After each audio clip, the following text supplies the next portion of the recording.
శ్రీమతి ఇందిరాగాంధీ మాజీ ప్రధానమంత్రి గారి యొక్క 108వ జన్మదినోత్సవాన్ని నిజామాబాద్ బార్ అసోసియేషన్లో ఘనంగా జరుపుకోవడం జరిగింది. ఈ సందర్భంగా ఇందిరాగాంధీ గారు ఆ రోజుల్లోనే 43 రోజులు దేశమంతా పర్యటించి ప్రధానమంత్రి కాగలిగారు. అలాగే ఇందిరాగాంధీ మొట్టమొదటిసారిగా ప్రచార శాఖ మంత్రిగా లాల్ బహదూర్ శాస్త్రి యొక్క మంత్రిమండలిలో పనిచేయడం జరిగింది.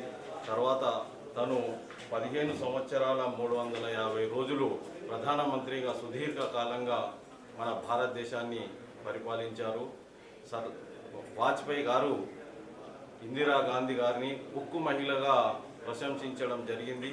మరి ఇందిరాగాంధీ తన యొక్క నినాదాన్ని గరీబు హటావో అనేసి తన నినాదం తీసుకొని ఎంతో కొన్ని కోట్ల మందికి తాను ఆదర్శప్రాయంగా తను గరీబు ఎవరైతే ఉన్నారో బిలో పవర్టీ వాళ్లకు మరి ఎంతో ప్రయోజనం చేకూర్చడం జరిగింది. మరి అటువంటి ఇందిరాగాంధీని ఈరోజు మనము స్మరించుకోవాల్సిన అవసరం ఉంది.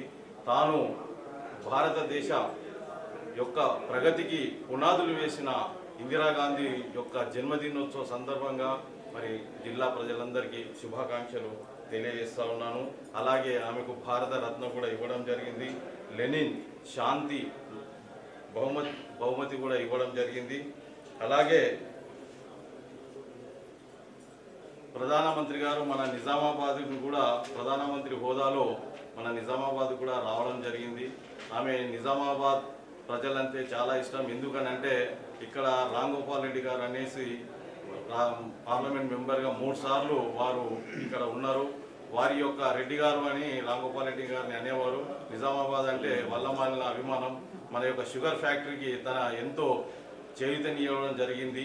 ఈ సందర్భంగా మరొకసారి ఆమె యొక్క జయంతి సందర్భంగా అందరికీ శుభాకాంక్షలు తెలియజేస్తా ఉన్నాము. ఇందిరాగాంధీ గారు మన దేశం యొక్క తొలి మహిళా ప్రధాని గారు. మన భారతదేశానికి ఆమె పరిపాలించిన రోజుల్లో ముఖ్యంగా గరీబీ హటావో అనే నినాదం చాలా గొప్ప నినాదం తీసుకొని అట్టడుగున ఉన్న గొడుగు వరైన వారికి ఇండ్లను ఇవ్వడం అనేది జరిగింది. అది గరీబీ హటావో అనే దాని వల్ల ఇప్పటికి కూడా మన భారతదేశంలో మరవలేని నినాదం.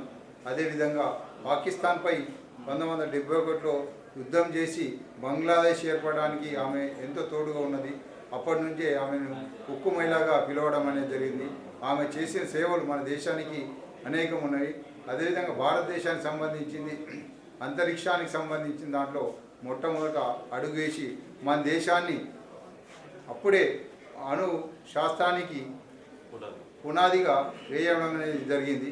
ఆ విధంగానే మన దేశము అణు దేశంగా కూడా తయారు చేయడంలో ఆమె యొక్క చేయుత అనేది మరవలేనిగా ఉన్నది.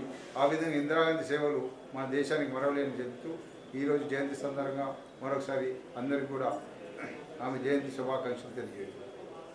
Bar association advocate federation advocate bar association president గారు మరియు మా కాంగ్రెస్ లీగర్స్ తరఫున ఇందిరాగాంధీ వారి యొక్క జన్మదిన శుభాకాంక్షలు ఎంతో ఆనందంగా చేసుకోవడం జరిగింది. ఆమె చనిపోయి 40 ఏళ్ళైనా కానీ ఈరోజు స్మరించుకోవడము మా మా బార్ అసోసియేషన్ ప్రెసిడెంట్ గారికి, మా న్యాయవాదులకు, అలాగే మా కాంగ్రెస్ లీగల్ సెల్ మా మెంబర్స్కి చాలా ఆనందంగా ఉంది.